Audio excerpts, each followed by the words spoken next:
à son Excellence Patrice Talon, président de la République, chef de l'État, chef de gouvernement à Cotonou, à propos de la guerre et des sanctions de guerre contre le Niger. Monsieur le Président de la République, depuis le 27 juillet 2023, date à laquelle, à Abuja, vous avez fait la déclaration incendiaire selon laquelle ce qui arrive au Niger est inadmissible et tous les moyens seront utilisés, si nécessaire, pour rétablir l'ordre constitutionnel au Niger. Vous avez mis notre pays en état de guerre avec le peuple frère du Niger. En effet, dès le 30 juillet, date de l'ultimatum lancé par l'UMOA CEDEAO au nouveau dirigeant du Niamey, vous avez procédé à la fermeture de la frontière, la principale, avec le Niger à Malanville. Vous avez ainsi décidé de fermer cet axe vital et historique entre les deux peuples, et ce, en violation des conventions internationales qui lient non deux régimes, mais deux pays. Les épreuves et sacrifices que cela crée au peuple frère du Niger, sans épargner votre propre peuple, notamment les populations des régions frontalières, sont déjà énormes.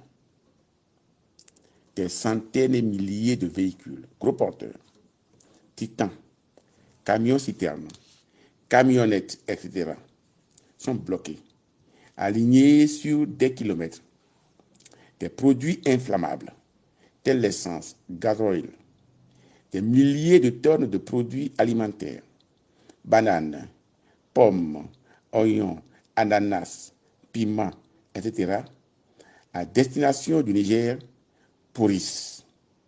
Les produits pharmaceutiques s'échauffent au soleil.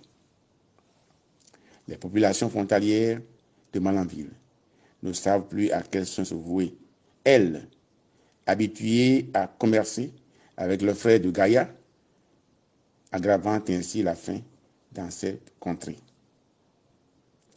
Au sommet de la CEDEAO, tenu le 10 août 2023 à Abuja,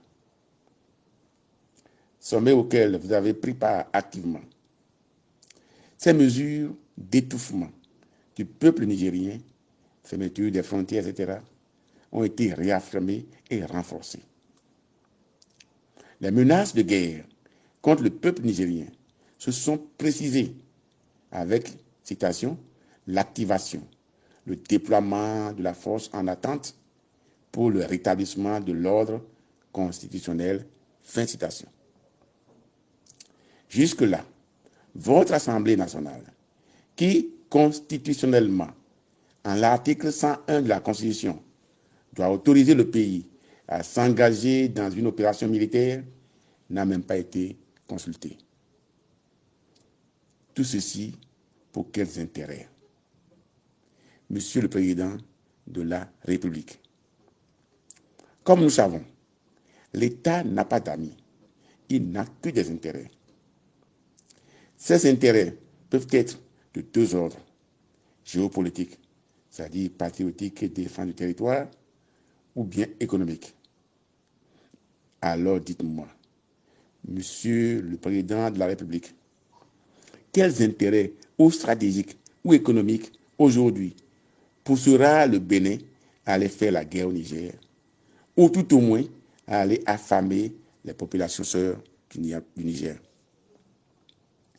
À l'évidence, les intérêts en jeu ici sont ceux des puissances extérieures, la France en particulier. Autrement dit, c'est les intérêts colonialistes français pour des richesses minières, par exemple le pétrole, l'or, etc., et particulièrement l'uranium. C'est ces intérêts-là qui poussent à cette guerre fratricide. Vous voulez donc engager le peuple béninois à aller étouffer le peuple du Niger pour des intérêts stratégiques de la France. Ce n'est pas pour rien que celle-ci, la France, a aussitôt déclaré qu'elle soutient entièrement la décision de la CEDEAO. Du point de vue économique, Monsieur le Président, vous savez que c'est cette même France qui a détruit la cité d'Agbomey en 1894, qui a battu le héros Béhanzin, amené en captivité et l'a fait mourir en Algérie en 1906. Cette même France qui a tué le héros Bioguera a coupé sa tête et l'a emporté en 1916, sans jusqu'à aujourd'hui l'avoir restitué. Cette même France qui a massacré plus de 400 soldats du héros Kaba et dont les ossements traînent encore dans les grottes de Dataouri sans cérémonie d'hommage méritée. Enfin, cette même France qui a massacré plus de 4000 Agodiers, c'est-à-dire les Amazones, que vous prétendez magnifier aujourd'hui à travers la statue du boulevard de la Marina. Quelle ignominie! Cette soumission à la politique coloniale française est d'autant plus incompréhensible qu'il ne fait plus aucun doute que c'est la France qui recrute, organise, finance, arme ces terroristes en griffe qui tuent tous les jours nos soldats et populations dans le nord de notre pays.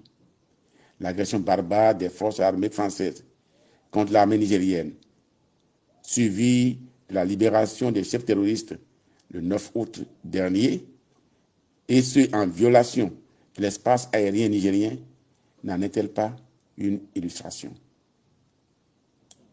Et quant aux intérêts économiques, Monsieur le Président de la République, les conséquences de la fermeture de la frontière avec le Niger sont là, visibles, palpables.